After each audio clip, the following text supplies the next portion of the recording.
Today I'll be talking about a book that's very near and dear to both of our hearts, Unwind by Neal Shusterman.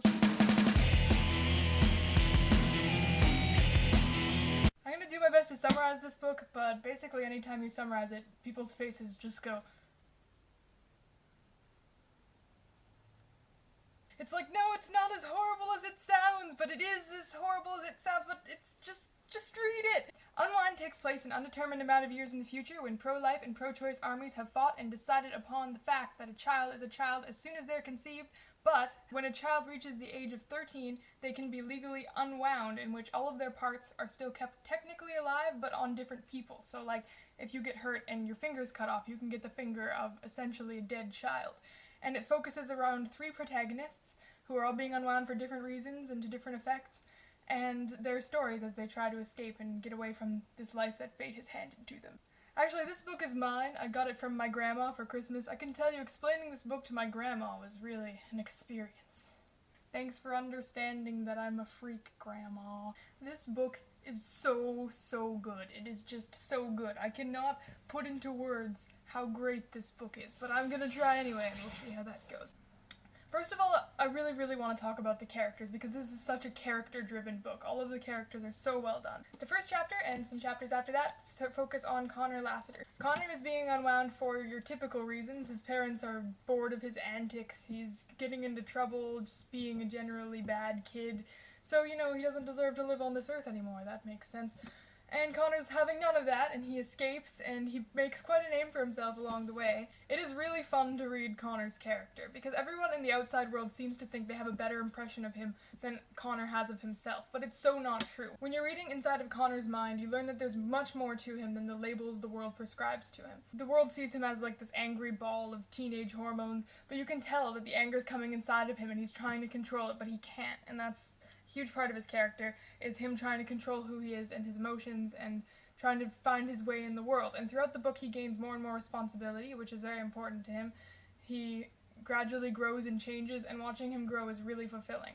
The second main character, Risa Ward, is a ward of the state, and unless she can prove herself, she's going to be unwound. Her special talent is piano playing, and she's very good at it, and she's practiced tons of times, and everybody expects great things from her. But when she goes on to actually play in front of judges where it matters, she messes up, and they just unwind her just like that because she makes a few mistakes while playing the piano. This is something everyone has felt. I mean, you go up and you do a presentation and you say something you didn't mean to, and you sit back down and you're like, I can't believe I said that, that probably cost me my grade, and it feels like a matter of life and death. But for Risa, it really is a matter of life and death, and this really shows in her character throughout the book. She can't determine her own self-worth because her whole life it has been determined for her. The thing that really develops along the line is her compassion. The only decision she really makes for herself up until later on is when she takes a stork baby off the steps because she doesn't believe the family it was storked to will take good care of the baby, and she just makes a spontaneous decision out of compassion. This also continues on to the airplane graveyard when she chooses to become a medic in order to help people. And watching her compassion grow and her character develop is really fulfilling, because at first she was so stifled in the state home, and now she's becoming who she truly is. The third main character, Lev Calder, he is so important. He is a 13-year-old who doesn't act like an idiot. What? In a lot of young adult books, even ones I really love, like The Hunger Games, I'm sorry to say, people in their younger teenage years or the transition years from childhood to teenager either act like children or way too advanced. And authors seem to miss out a lot on the important transitional stage there, where people aren't stupid, they're still developing kind of who they are, they're still impressionable, but they're not children anymore, and they can think for themselves more. And Lev is 13, but he acts like a 13-year-old. His point of view isn't dumbed down any more than the other main characters. The choices he makes affect things, and in the end he becomes one of the most crucial parts of the conclusion. Lev starts out as a tithe, which means that his parents had him for the sole purpose of unwinding him on his 13th birthday and giving him back to their god. And he's totally at peace with this at first. In fact, he thinks he's better than everybody else. And his character changes so much throughout this book. It's like a roller coaster ride that is simultaneously heartbreaking because of the things he has to go through, and really fulfilling to watch him change from this snooty church kid to his own person. He goes from the tithe, who would willingly give up the people who saved his lives to the police, to kind of lost and alone and clinging to sci-fi's words because he doesn't know how to live his own life without following other people's guidance. He goes to a reservation, which is a side story that you have to read, Al. It's really heartbreaking. and all of the negative experience he goes through pile up in all this pain to him that turns him into a clapper, which means he has an explosive substance in his blood. He's going to clap and take a chunk of the world with him and make them feel his pain. But he doesn't clap. He doesn't clap. Finally, he answers to someone who isn't his parents or his pastor or his God. He's answering to himself and his own moral compass. Lev changes so much throughout the book, more than any of the other characters, and watching him is such a roller coaster ride, and just, Lev, what a great character. The dynamic between these three characters is really, really well done. They're three people who would have probably nothing in common in their regular lives, but they are friends by circumstance, and that is perhaps the strongest bond you can possibly have in literature. Connor ran away, rescued both Risa and Lev, and through their combined intelligence they managed to survive through their first couple weeks, and this mutual fight to survive created a bond between them that just shines throughout the entire book. Of course, it is a young adult book, so there's a bit of a romance between Connor and Risa, but it's not story-consuming, and it's realistic. Nothing takes a back seat to this romance. They are trying to survive first, they're making out second. And that's also so important because a lot of young adult books with otherwise fantastic storylines just leave you eye-rolling through chapters and chapters of romance. And in this one, it's just stolen moments, and that makes a lot more sense with what's going on in their lives. Honorable mention characters. Hayden asks thought-provoking questions of both the characters and the reader that he himself does not know the answer to. Emby, mercilessly bullied throughout the entire book, but overcomes it to become one of the most poignant parts of the ending. Roland, the bully character, pure rage and testosterone, the only one you actually wanted unwound until the end when it happened, and you dove into his memories and you cried real tears.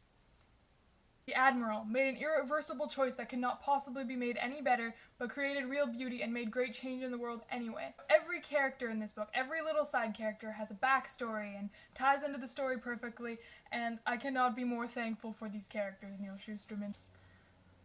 I went and got a fig. These fruits are like so weird, they're so good though. Okay, it's so strange. It's like you're eating brains.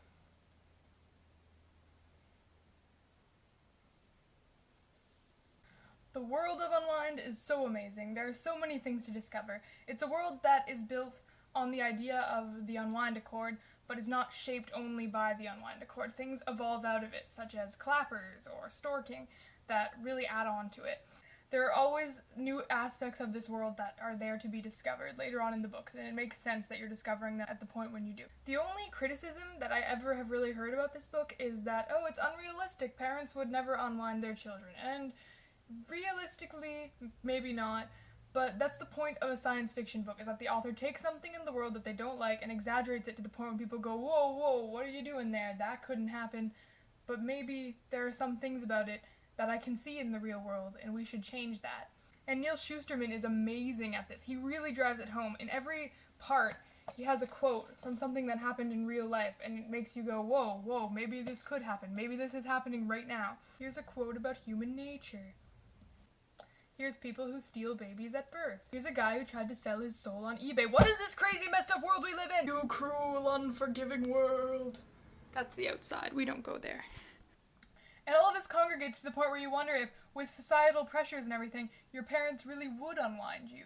Of course, no one would unwind me because I'm perfect. Hey, brother! Do you think Mom and Dad would unwind you? Probably.